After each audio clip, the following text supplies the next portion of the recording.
Oui, bien aimé, on va faire un petit résumé pour que nous puissions fixer les idées. Nous sommes partis de la parabole délivrée de la mauvaise semence qui a été semée dans le champ. Yes, beloved, we're going to do a small recap so we will have our thought in place. We started with the parable of the sower, the weed that was planted in the field. Et si je ne me trompe pas, les textes se trouvent à Matthieu 23. And we can find a scripture in the book of Matthew 23, Matthew 23. Je vais vérifier pour être sûr que je vous donne le bon passage. Matthew 13. 13, yeah, Matthew 13. C'est pas 23, c'est 13. Merci. Merci, sœur Juliana. Alors, il y a beaucoup de paraboles là, mais cette parabole se retrouve parmi les paroles que le Seigneur a données dans ce texte-là. There are many parables, different parables in Matthew 13 that the Lord has given regarding on the same context. Et ça commence au verset 24 où il nous parle du royaume de Dieu. And from verse 24, it speaks to us about the kingdom of heaven. Nous connaissons bien cette parabole, on ne va pas perdre de temps là. Nous devons beaucoup être intéressés au sujet parce que le Seigneur ne parle pas d'autre chose, il nous parle du royaume. Yes, beloved, we must be more interested about this because the Lord is not speaking to us about something else, but He's speaking to us about the kingdom of heaven. Et nous voyons, il compare ce royaume à ce champ-là qui est planté bien. Et la nuit, l'ennemi est venu mettre la mauvaise semence. Et il est demandé qu'on n'arrache pas la mauvaise semence de peur, qu'on arrache aussi la bonne, mais qu'on attende au temps de la moisson. C'est là où la séparation se fera. And we see that he's comparing the kingdom of heaven with somebody who planted a good seed in his field, and during the night, the enemy came to plant the bad seed, which is the weed among the wheat that the owner has planted. And when the owner learned about it, he asked his servant not to take the weeds out, by risking to take as well the wheat with them, but to let them all grow together and they will be separated at the end. Et nous avons éclairé cette parabole en commençant par Genèse où le jardin a été planté et nous avons montré quand est-ce que la mauvaise semence s'est glissée et jusqu'à aujourd'hui nous attendons que la séparation se fasse. And we have shown this from the beginning, from the book of Genesis, when the bad seed was planted, and until now. So we're waiting until the time of the harvest to come. Et nous savons que les plantes dont on parle, ce sont les hommes. Ce ne sont pas des plantes, ce sont des vies des hommes sur terre. And we know that the plants that the Bible speaks about is not really plants, but these are the life of people on the earth. Et ce que Dieu a dit, ça se fera sûrement. Et c'est pourquoi ça doit nous motiver à ce que nous soyons de la bonne plante qui reçoit la pluie et qui grandit, qui porte des fruits, des bons fruits, des fruits dignes de repentance. And we know that what God has promised will surely come to pass. And that will surely come to pass. And there are men who are bearing good fruit in their life. Those fruits are worthy of repentance. Nous devons, ça doit nous pousser à être motivés à ce que nous soyons des plantes qui reçoivent la pluie et qui grandissent et portent les fruits de repentance. And since we know that what God has promised from the beginning will really going to happen at the end of our lives, so this must motivate us. So we're going to be those people, those plants who are going to receive the rain, and they're going to bear fruit of repentance in their lives. Effectivement.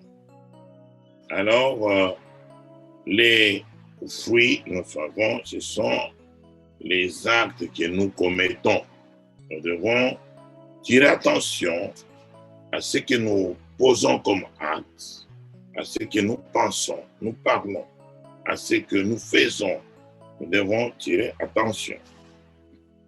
And fruits, as we know that they are deeds, every action that we're committing, every word that we're saying, every action we're committing, we must pay attention of everything that we're doing, every deed that we're committing on this earth. Effectivement. Et la pluie, nous avons parlé de la pluie, de la première, de la dernière saison, nous avons parlé de la pluie du printemps. Tout ça, ce sont des moments que le Seigneur permet dans notre vie pour que nous puissions, n'est-ce pas, nous repentir, que nous puissions recevoir la nature de Dieu et que le vieil homme qui est en nous puisse disparaître, qu'un nouveau homme jaillisse en nous. As when we have spoken about the rain, we have spoken about the first rain, the spring rain, and the latter rain. And we must really receive that rain in us. That will come and prepare us. So the old man that is in us will go away to leave the place to the new man in our lives. Et nous avons parcouru la Bible, les tests à l'appui, afin que nous puissions être capables de grandir dans la parole et être capables aussi de transmettre cette parole aux autres en leur montrant des passages qui sont dans la Bible. And we went through the Bible with different scriptures. So for ourselves, we will go as well to be able to teach others about the Word of God. Alors, bien-aimés, nous avons démontré que la moisson se fait à partir du jour de l'enlèvement. Yes, beloved, we have shown that the day of the harvest will start on the day of the rapture. Et ce jour-là, une séparation se fera où le Seigneur enlève son Église. Nous avons lu dans l'Apocalypse comment cet enlèvement va se faire et comment l'Église devrait se préparer par rapport à l'enlèvement. On the day of the rapture, that will be the day of the harvest. It's going to start, the day of the separation. And we have seen in the Bible how that separation is going to be done, how the rapture will take place. Et d'autre part, nous avons dit aussi que la moisson dont on parle, elle est aussi un processus en nous appuyant sur la parole qui dit que ceux qui s'essuient davantage, que ceux qui se sanctifient davantage. Also, we point out that the harvest is a process as well, as the Word of God says that those who are sinning may continue to sin, and those who are living a holy life may continue to be holy. Ça veut dire, quand nous vivons sur la terre, la mort peut venir nous surprendre à n'importe quel moment, et notre séparation est à ce niveau-là. On peut aller pour la mauvaise semence ou pour la bonne semence. Donc, pendant que nous sommes sur terre, chacun doit faire un effort pour veiller, afin qu'il soit du bon côté, qu'il soit mûr et que Dieu ait besoin de lui, que Dieu ne le chasse pas devant sa face. And we said that while we're living on the earth, it depending of our lives, so the separation may happen anytime in our lives. And when that separation happens in somebody's life, you may be taken as a bad seed or a good seed. So we must keep awake while we're living on this earth, always to pay attention that whenever the time will come for you to be ready, not to be among the bad seed, when you will be taken, but to be among the good seeds. Amen. Ce soir, je ne vais pas poser de questions pour que nous puissions avancer un peu. Alors, ce résumé nous amène effectivement au texte que nous avons lu dernièrement, avant qu'on voit, qu'on étudie quand est-ce que Dieu a promis de moissonner la terre, qui a été en relation avec ce qu'il a dit dans la parabole, que attendez au temps de la moisson, on va les séparer. Mais nous allons le voir en Apocalypse pour voir que la parole de Dieu, c'est parfait, hein? Ça s'est dit concrètement et c'est sérieux, nous devons être sérieux avec ce problème de la moisson. Tonight, we're not going to be question and answer, so we're going to take advantage of the studies. We're going to go back in the scripture that we had before regarding the separation, as the master of the field has said. But tonight, we're going to read the scripture in the book of Revelation. Then we're going to see how the word of God is connected.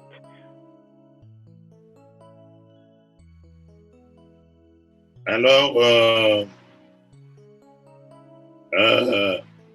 mais à n'importe quel moment, je veillerai toujours pour voir si les Écritures données, on les a maîtrisées. Ça serait une grande joie pour moi. At any time, I can come and check if we have been meditating the scripture that has been given to us, and that will be good for me. Alors, nous sommes arrivés au verset 14, au chapitre 14, et là, Jean, qui recevait des grandes révélations, des choses qui devaient venir, des choses du dernier temps dans lequel nous vivons, Alors Jean, il parle de l'évangile éternel. Il parle de ces 3 anges qu'il voit survoler. Then we came to the book of Revelation, on Revelation 14, where John, who was receiving the vision, and he was seeing the vision of the 3 angels who were announcing the word of God. The first one was speaking about the eternal gospel. And the second one? Non, je dis seulement 3 anges qui... Yeah, 3 angels with one was speaking with the eternal gospel. That's what you said. Alors, il y en a 3. Et nous voyons que ces 3 anges,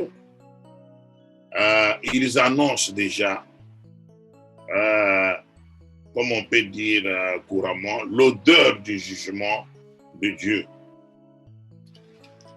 And we can see that those 3 angels are already announcing a glimpse of the judgment. Pour dire que la parole de Dieu ne passera pas, et nous sommes en train de voir ce qui va se passer vers le dernier temps, vers le temps de la moisson, le temps que nous sommes pratiquement, ce n'est plus un secret pour chacun de nous, que nous vivons le dernier temps. So this is to say that the word of God will not going to pass away, and to show us that really exactly we're living during the time of the end. Alors, le premier ange, nous avons dit que les anges sont des messagers. Hein? Le premier ange, il demande, n'est-ce pas,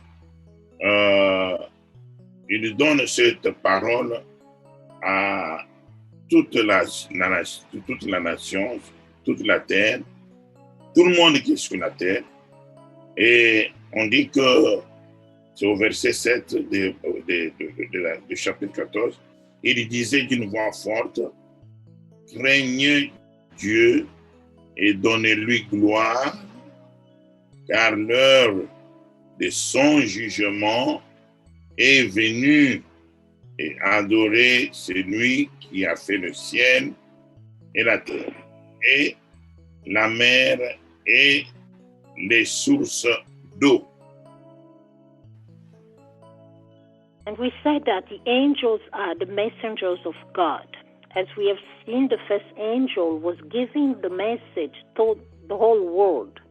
And he was saying in a loud voice, as we read in Revelation 14, verse 7, he said in a loud voice, "Fear God and give him glory, because the hour of his judgment has come. Worship him who made the heavens, the earth, the sea, and the springs of the water." Et nous avons dit que cette parole, elle se relie avec Matthieu 16. Ceux qui croient seront sauvés. Ceux qui ne croient pas ne seront pas sauvés. And we said that this word of Revelation 14, 7 is connected with the book of Matthew 16 also. Those who will believe will be saved, and those who will not going to believe the word of God will not going to be saved. Et nous voyons ici que pendant qu'il annonce cette bonne nouvelle que nous connaissons tous, mais il dit il faut le faire. C'est pour dire attention. Ce sont les derniers moments. Faites-le parce que le jugement de Dieu est là. And we said when he was giving this message, it was a message of warning to say that be careful because the judgment is at hand. Nous avons dit que ceci est en liaison avec Effectivement, la parabole dont nous avons parlé à Matthieu 13. Et ici, le message est donné annonçant que le temps de la moisson est prêt. Also, we said that this word is connected with the scripture that we read in the book of Matthew 13, saying that careful because the time of the harvest is nearby. Et c'est en relation avec la prophétie du prophète Joël qui parle de la pluie de la première saison et de la dernière saison. And this also coming in relation with, in connection with the prophecy of the prophet Joel, where he was saying, he was speaking about the first rain and the later one. Amen. Et ceci, je crois que j'en ai parlé dans la prédication le dimanche. Alors, ceci aussi, bien aimé, ça doit nous éveiller, ça doit faire que nous soyons vraiment violents. C'est une parole qui ne passera pas. And I think I have spoken about this on Sunday. This word here must awaken us. We have to pay attention because this word will not going to pass away. Souvenez-vous que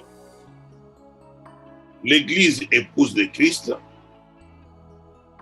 elle fonctionne, elle est préparée par la parole de l'Ancien Testament et du Nouveau Testament sur l'enseignement des prophètes et des apôtres. And remember that the church, the bride of the Lord Jesus Christ, is prepared with the Word of God, the Old Testament and the New Testament, based on the teachings, the prophets and the apostles. On avait déjà parlé de ça, j'ai donné beaucoup de passages. En Apocalypse, on ne va pas revenir là-dessus, mais je voulais dire que cette parole ici concorde aussi avec la prophétie du prophète Ésaïe dans le chapitre 61, premier verset. We have given a lot of scripture. We're not going to come back on this, but this same word also is connected with the prophecy of the prophet Isaiah 61, verse 1.